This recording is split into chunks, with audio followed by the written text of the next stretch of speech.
clear. It's clear as to history. Paul writes to those in Ephesus.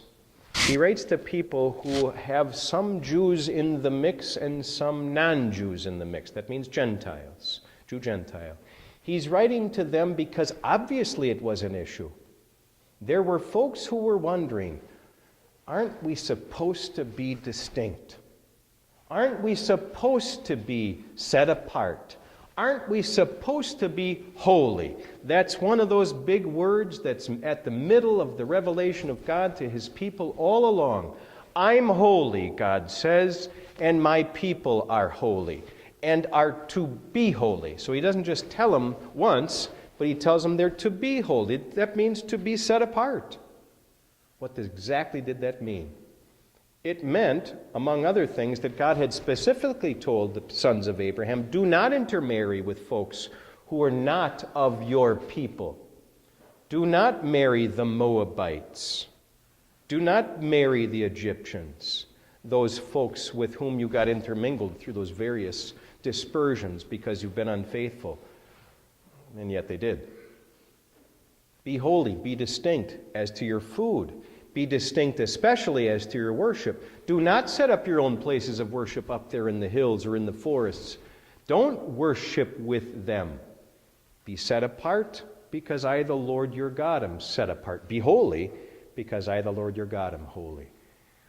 And yet that set apartness all got shown to be what it really is about. It got clear in the one who is the Holy One, capital H and capital O, Holy One of Israel, that is one who walked among us just like any old other human being. The Holy One of Israel took on the sins of the Israelites and said he took them on not just for the Israelites, but for the sins of all the people. He was set apart by God, in fact, rejected all the way by God, apart from God and apart from all the rest of us too up there on the cross. This was something that was not made known. It was a mysterium. That's the Greek word that Paul used here. It wasn't so known, all of these details about how exactly God would come down, exactly how would he save his people, who would be the Holy One, and exactly what would that holiness reside, what would it consist of. There it is. It's now been manifest. It's now been epiphanied. It's now been revealed in Jesus the Christ. It's a wonderful truth. This is how we stand apart, how we are to be holy with a holiness that meets the holiness that God requires, with a holiness that God gives, the Creator.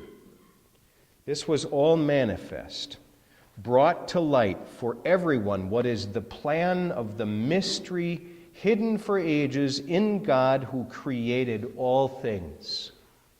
See, God had set it up that all things, all of his creation, all of the things and the people were to be holy for him. That's the way it was. We destroyed it, we did, in our mom and dad, the forefather and foremother of us all. Adam and Eve wrecked it and created this world of chaos. Said, no, Creator, we're smarter than you. We don't trust you.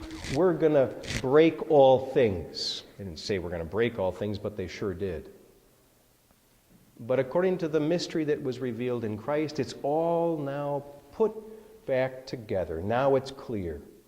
What was so muddy for so long, what was so unclear for so long, where is God?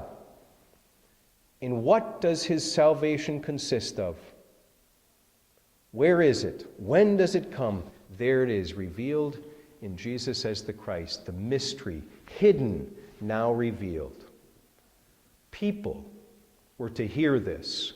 And so God picked Paul in the same way that he picked you to be born here and now and to be next to the people next to you here and the now. He picked Paul to be there then, to be the proclaimer of the unsearchable riches of Christ. The picture there, you picture it as you're walking down the beach. If there's one person walking down the beach, you can trace the tracks pretty easily. Then there's two, and then there's three, and then there's this massive pile of tracks. It means there was a massive pile of people. There's so many things you can't even find them out.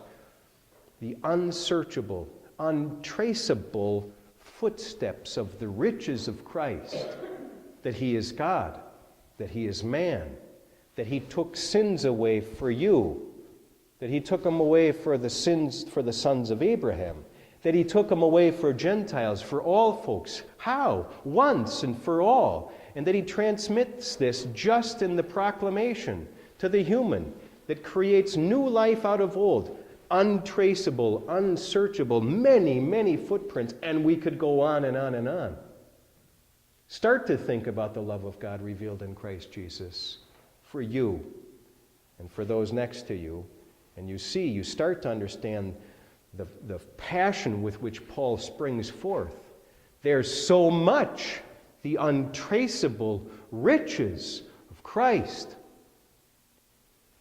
And we have the gall to somehow think we're poor, that the economy's hard, that my life is difficult, that this is all bad.